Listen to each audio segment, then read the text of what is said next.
आज की इस चुनावी सभा में उपस्थित साथियों और हमारे अपोजिशन पार्टी के नेता राहुल गांधी जी, नाना पटोले जी, बाला साहेब थोरात जी, वर्षा गायकवाड़ जी, गठबंधन दल के उपस्थित नेता और कार्यकर्तागण और मंच पर बैठे हुए सभी नेतागण और मीडिया के मेरे दोस्तों, भाई और बहनों, अभी आपने सभी का भाषण सुना, लेकिन आखिरी में बोलने वालों को बड़ा मुश्किल होता है क्योंकि सभी गारंटी ने तो उन्होंने बोल दिया। मुझे एक ही गारंटी आपसे लेना है, आप सभी मिलके गठबंधन के सरकार को जिताएंगे, ये गारंटी आपको देना है। और यूं ही होता है, जब बफे सिस्टम में हम खाने के लिए बैठते हैं तो जो पहले पंक्ति में रहते हैं वो लोग ठीक ठाक से खा लेते हैं, जो पीछे रहते हैं उनको बाद में थोड़ा कुछ मिलता है। ये वैसा ही है कि जो हमको चांस मिला कहने का, मैं थोड़ी बातों में मेरी बात को आपके सामने रखूंगा। आप और मेरे लिए एक 10-15 मिनट दीजिए, उसके बाद ये मीटिंग खत्म होगी तो मैं आपके सामने जो आज 5 गारंटी हमारे नेताओं ने दिए है, बड़ा सोच समझकर उन्होंने रखा है। बहुत गहन अभ्यास करके ये जो 5 उन्होंने गारंटीज दिए हैं वो आप सबके भलाई के लिए और महाराष्ट्र के भलाई के लिए दिए हैं। जैसा कि राहुल जी ने कहा, महालक्ष्मी, जिसको महिला को हर महीना 3,000 रुपए देने की उन्होंने घोषणा की और ये गठबंधन सरकार का कहना है और ये दे के रहेंगे हम। ऐसा ही हम कर्नाटक में दिए हैं, तेलंगाना में दिए हैं, दूसरे जगह जहां पर हमारी सरकारें हैं वहां पर हम देते आ रहे हैं। लेकिन कभी कभी मोदी जी हमारा मजाक उड़ाते हैं। देखे नहीं, कांग्रेस वाले हमेशा ये गारंटी देते हैं लेकिन वो निभाते नहीं। मोदी साहब, आप तो इतने गारंटी दिए 10 साल में, एक तो गारंटी आपने निभाया। मैं आपसे पूछना चाहता हूं, अरे 15 लाख रुपए की गारंटी दी आप, काला धन लाकर मैं सबको दूंगा, दिए? अरे दिए क्या? नहीं दिए तो ये झूठ हो गया ना। दूसरा बोले कि 2 करोड़ नौकरियां मैं आप सबको युवाओं को दूंगा, दिया? इसीलिए गठबंधन की जो पार्टियां हैं हर युवा को 4,000 रुपए हर महीना उनको नौकरी मिलने तक दे रही है। यह है गठबंधन सरकार का एक वादा। दूसरा, मोदी जी ने कहा एमएसपी किसानों के लिए मैं डबल कर दूंगा, कर दिया? नहीं किया, ये भी झूठ। नोटबंदी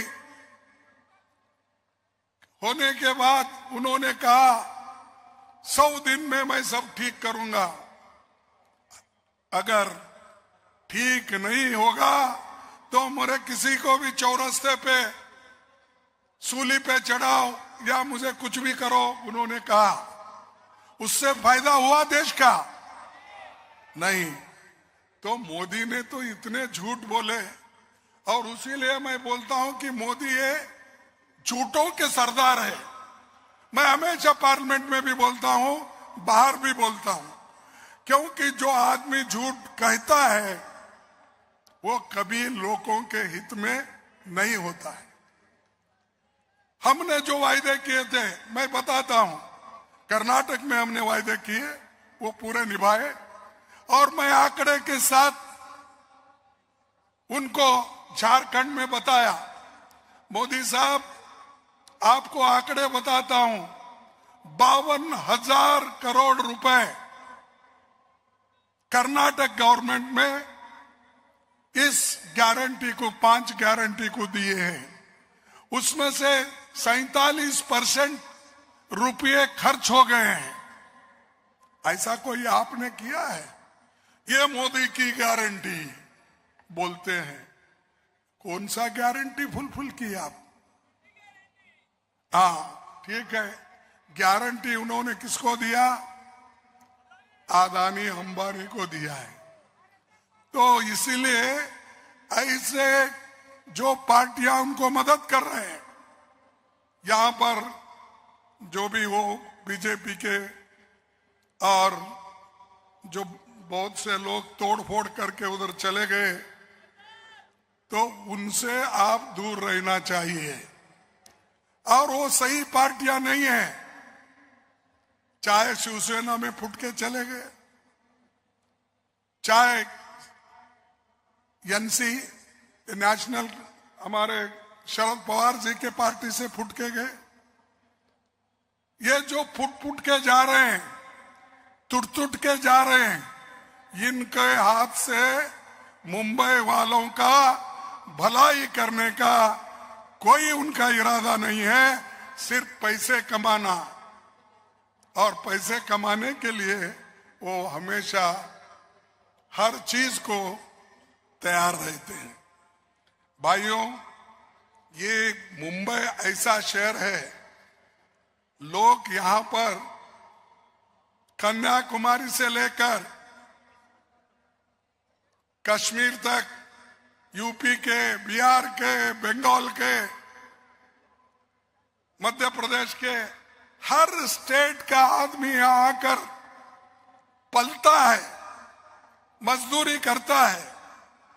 अपने स्टेट में जब वो सोचता है, अरे अगर मैं मुंबई जाऊंगा कम से कम हमको एक दिन का खाना तो मिलेगा, मजदूरी तो मिलेगा, ये कहकर अपने गांव छोड़ते हैं। लेकिन यहां पर क्या हो रहा है, उनके लिए कोई जगह नहीं बची, और खासकर जो मुंबई वासी हैं उनके लिए भी जगह नहीं बची। अब दूसरों को तो मदद करना छोड़िए, मुंबई में जो आता है कभी भूखा नहीं मरता, ये कहावत कर्नाटक में, आंध्रा में, तेलंगाना में हर जगह है। लेकिन यहाँ के लोग, यहाँ जो जमीन है वो बेच रहे हैं, और यहाँ जो अभी राहुल जी ने कहा कि ये जो इन्वेस्टमेंट यहाँ पर आ रहा है, वो इन्वेस्टमेंट कहाँ जा रहा है? मैं उद्धव ठाकरे जी से पूछता हूं, क्यों उसको जाने दे रहे हैं? पवार साहब से भी पूछता हूं, वो क्यों बाहर जाने दे रहे हैं? क्या आपसे भी वो मजबूत है? अगर आप लोग एक होकर खड़े रहे, ये पैसा इन्वेस्टमेंट यहां का दूसरे जगह जा नहीं सकता। हम आपके साथ हैं। मुंबई ये हिंदुस्तान का एक आर्थिक कैपिटल है, फाइनेंशियल कैपिटल है। मुंबई है एक हिंदुस्तान का नाक है। हिंदुस्तान के लिए फक्र की बात है। जो भी फॉरेन मिनिस्टर्स आते हैं, प्राइम मिनिस्टर्स आते हैं, पहले वो मुंबई के तरफ देखते हैं।। मुंबई में कहा हमको 50,000 इंडस्ट्री बसाना, काम को यहां पर इन्वेस्टमेंट करना, ये सोचते हैं। लेकिन इसको खत्म करने वाले ये बीजेपी के लोग और शिवसेना जो फूटी हुई है वो लोग, ये बहुत कुछ पीछे से काम कर रहे हैं। और इतना ही नहीं, ये लोग सत्ता में है। अब शाह आए, यहां जोरदार भाषण देते और हमारे मोदी साहब तो आते हैं भाइयों और बहनों कह के दुनिया की स्कीम बता के चले जाते हैं। लेकिन तुमने मुंबई के लिए क्या किया, इसका उत्तर पहले दो, यह प्रश्न उसके सामने रखना चाहिए। लेकिन आपको उत्तर कहीं नहीं देंगे। मैंने तो चैलेंज किया, क्योंकि मेरे स्कीम को, मेरे गारंटी को उन्होंने चैलेंज किया, तो मैंने भी चैलेंज किया। आओ मोदी साहब, बेंगलोर में एक जगह ठहरेंगे और आपकी गारंटी कितने यशस्वी हो गए। आपने जो कहा था इलेक्शन में, 11 साल में आपने कितने गारंटी दिए थे, उसमें से कितने गारंटी आपने किया, और यूपीए सरकार में हमने कितने गारंटी थी, हमने क्या किया, मैं बताऊंगा। अभी भी राज्य में हमने क्या किया हम बता देंगे। सिर्फ टीका करने से गरीबों का पेट नहीं भरता, या हमको गाले देने से जनता का पेट नहीं भरता। वो सिर्फ बात करना जानते हैं, काम करना नहीं जानते। तो मैं आपसे विनती करूंगा कि आप ऐसे धरती से आते हो जहां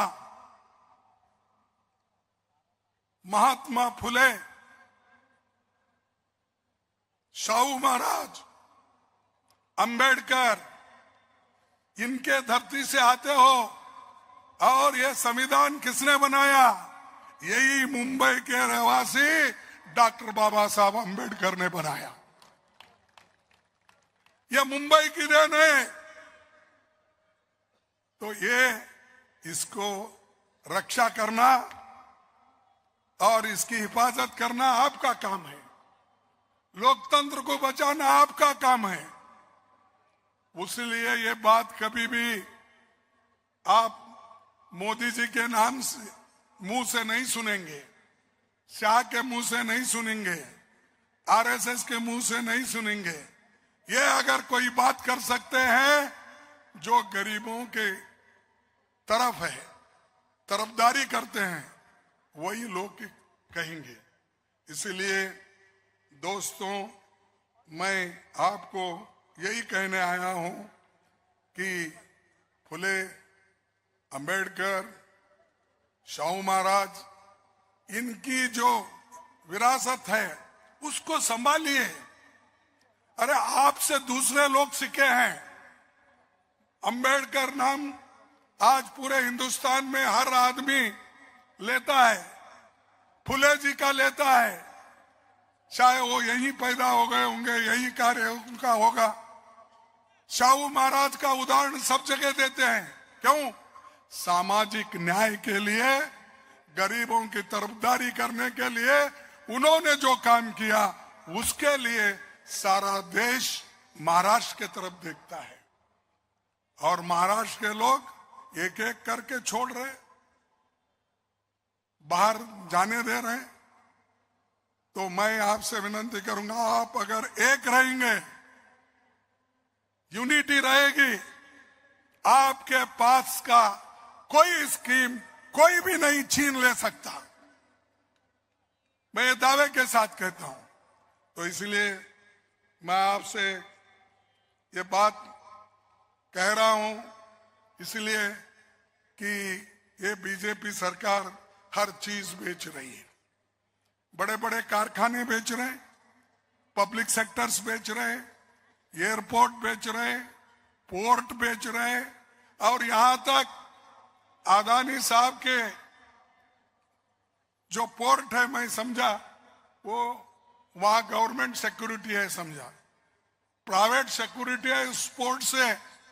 उस पोर्ट से यहां पर नशीले चीजें यहां आ रही है, ऐसा मुझे पता लगा।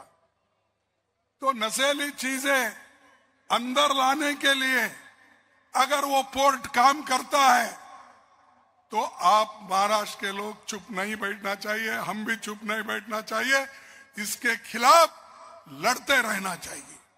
नहीं तो हमारे बच्चे पंजाब में जो हो रहा है, हरियाणा में जो हो रहा है, नशे में डूब जाएंगे, काम नहीं करेंगे।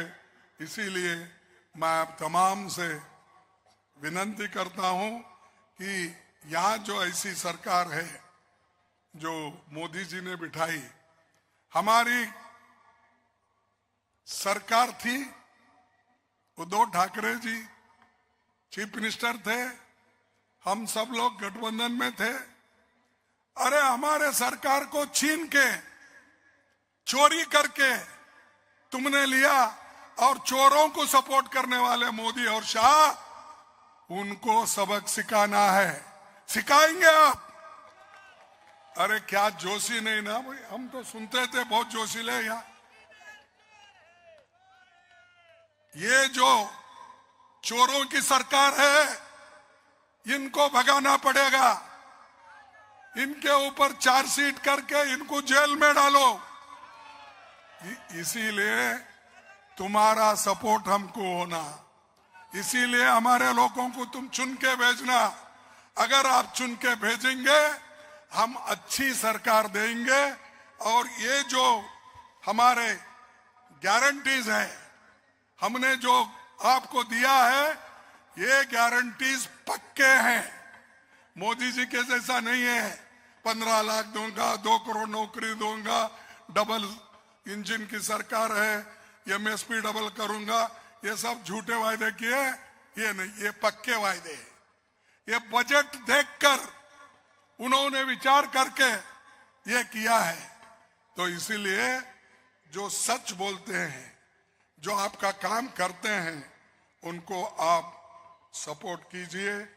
और यहाँ पर किसानों के बारे में हमारे शरद पवार जी बोले बहुत कुछ, मैं फिर उसको दोहराना नहीं चाहता। मेरा क्या है, देखो, कोई भी देश आगे आना है तो एक शिक्षा की जरूरत है, दूसरा उसके आरोग्य को देखना है, हेल्थ को।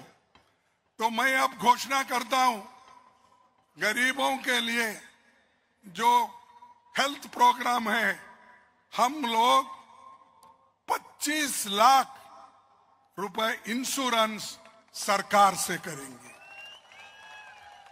फ्री औषध देंगे, और 25 लाख रुपए की गारंटी ये इंश्योरेंस में देंगे।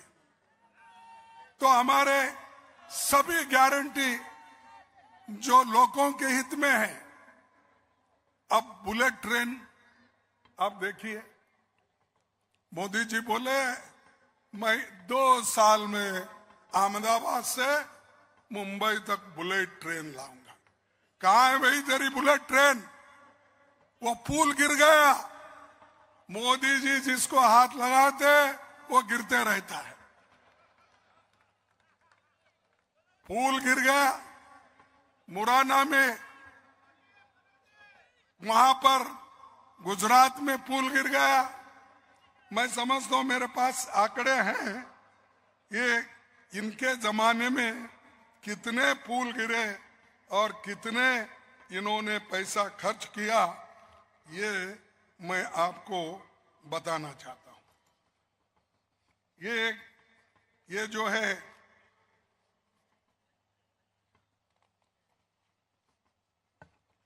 देखो, इनका एक तो प्रोजेक्ट पुणे रिंग रोड का घोटाला, समृद्धि महामार्ग इसमें घोटाला, जलयुक्त शिवार अभियान में हर स्तर पर घोटाले। ये तो सीएजी का रिपोर्ट है, मेरा नहीं। ये सीएजी के रिपोर्ट में ये चीजें आई है। छत्रपति शिवाजी महाराज की प्रतिमा में घोटाला, वो गिर गया। अरे कोई प्राइम मिनिस्टर आता है, इनॉग्रेट करता है, उसके 8 दिन में ही गिरता है। तो क्या मजबूती से काम कर रहे हैं मोदी साहब? कहीं उनका काम ही है उद्घाटन करना, काम अच्छा काम करने का नहीं है, मजबूत काम करने का नहीं, क्वालिटी काम करने का नहीं, सिर्फ घोटाले का काम करना, ये उन्होंने किया।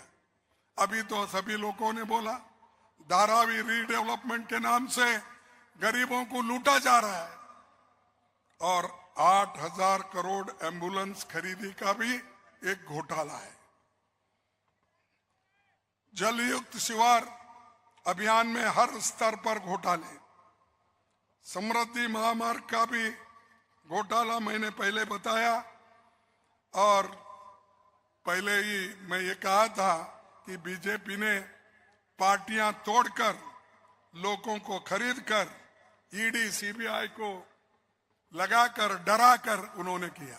सिर्फ महाराष्ट्र में नहीं किया, इससे पहले कर्नाटक में किया, इससे पहले गोवा में किया, इससे पहले मणिपुर में किया, इससे पहले मध्य प्रदेश में किया। हर जगह इनकी तोड़फोड़ सरकार, और ऊपर से बोलते हैं हम लोग हमको मदद कर रहे हैं, हमारे साथ है इसलिए हम हुकूमत कर रहे हैं। अरे मोदी साहब, आपके साथ लोग रहते तो आप 240 सीट पे सिमट जाते हैं। आपको बहुमत मिला है, मोदी को बहुमत मिला है? नहीं है, 240। आप उसको 2 टांग लगाए, एक टीडीपी का टांग और एक ये बिहार का,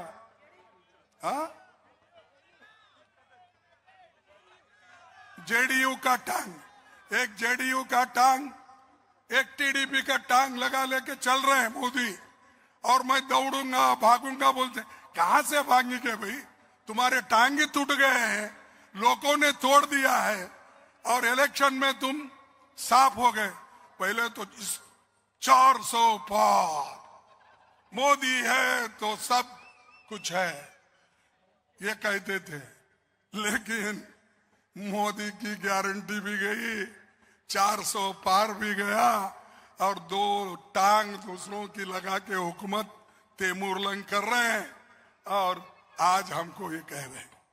तो इससे आप तमाम से मैं एक ही विनती करूंगा कि आप इस लड़ाई में मजबूती के साथ हमारे साथ रहो, और जो हमारे गठबंधन के नेता लोग हैं, चाहे हमारे पार्टी के नाना पटोले हो, और गठबंधन के नेता श्री उद्धव ठाकरे जी, शरद पवार जी, और मुंबई के वर्षा गायकवाड़, ये सभी लोग हैं। लेकिन एक होकर मिलकर दिल से काम करेंगे तो निश्चित रूप से हमारी गठबंधन सरकार यहां आएगी और बीजेपी सो जाएगी, पलट जाएगी, मुझे खात्री है। और ये करके दिखाने वाले नेता लोग हैं। तो इससे ज्यादा मैं कुछ नहीं कहता कि हम बहुत आज मोदी के नेतृत्व में बहुत कुछ हमने खोया है, और गरीब गरीब बनते जा रहा है, अमीर अमीर बनते जा रहा है। इस देश का 5% लोग, देश की संपत्ति उनके पास 60% है। 5% लोगों अमीरों के पास 60% संपत्ति है, और इस देश के 50% गरीबों के पास सिर्फ 3% संपत्ति। ऐसी सरकार आपको होना, और उसके चेले ऐसे हैं चपाटे, चेले चपाटे, उनकी गवर्नमेंट आपको होना नहीं। तो मैं आपसे यही बात कहने आया था। और आखिरी में ये कहूंगा, जो डॉक्टर बाबा साहब अम्बेडकर हमारे संविधान में समानता और स्वतंत्रता और बंधु प्रेम, ये 3 चीजें हमको उन्होंने दी है, और इन तीनों चीजों को लेके हम आगे बढ़ना है और उनको हम सबक सिखाना है। और शिव साहू फुले अंबेडकर के आदर्श जो है, उसको अगर हम आगे लेके बढ़ेंगे तो सिर्फ महाराष्ट्र ही नहीं, सारे देश आगे आएगा। तो इसलिए मैं आपके सामने कहने आया था। और ये जो मुंबई आज आर्थिक राजधानी, इसको हम ऐसा ही रखेंगे। और मैं ऐसे जगह में हूँ, गुलबर्गे में, और शरद पवार जी को मालूम है, ठाकरे साहब को भी मालूम, मेरे को इक्वल डिस्टेंस है। मुंबई भी उतना ही है मुझे, उधर बेंगलुरु में उतना ही है। कभी कभी मुझे यहाँ आने के बाद कंफ्यूज होता, तुमको देखते मैं मराठी में बात करूं क्या, फिर दूसरों को देखने के बाद मुझे ऐसा होता भाई हिंदी में बात करूं क्या। ये मुंबई में आते ही बड़ा कंफ्यूज होता मेरे को महाराष्ट्र में, क्योंकि आप जरा मराठी में बात करने के बाद जरा उद्धव ठाकरे को कैसा तालियां बजाते हैं, शरद पवार को कैसा तालियां बजाते हैं, वो तालियां मुझे मिलते समझ के मैं कोशिश करता हूं, फिर मैं बोलता हूं कि राष्ट्रभाषा में बात करेंगे। आणि तुम्हाला सांगतो, आम्ही कधी खोटे बोलणार नाही। निश्चित आम्ही जे काही सांगतो त्याप्रमाणे चालतो। बोले जैसा चाले त्याची वंदावे त्याची पाहुले वंदावे, नहीं वंदावे पाहुले। अरे जो सच बोलता है, सच करता है, उसके पैर पड़ो भाई। ये झूठों का सरदार का क्यों पैर पड़ रहे हैं? ये बीजेपी के नेताओं को बोल रहा हूं मैं। और सच बोलने वाले ये गठबंधन में लोग हैं, और हम जो लीडरों को मानते हैं, ये देश के बहुत बड़े सामाजिक सुधारक हैं। तो इसलिए आप से मैं ये उम्मीद रखूंगा, और हमारी ये घोषणा पत्र भी आगे आएगी, और हमारे जो 5 सूत्री गारंटी है, इसको आपको मजबूती से सपोर्ट करेंगे। ऐसा कहकर मैं आप तमाम को नमस्ते करते या आपको अभिनंदन करते मेरे भाषण को समाप्त करता हूं। धन्यवाद, धन्यवाद। हम जय हिंद। जय हिंद। अरे जोर से बोलो, जय हिंद। आप प्लीज जय हिंद। जय भीम। अरे क्या मुंह में क्या रख लिए? जय भीम। जय भीम। ठीक है, काम करो। धन्यवाद।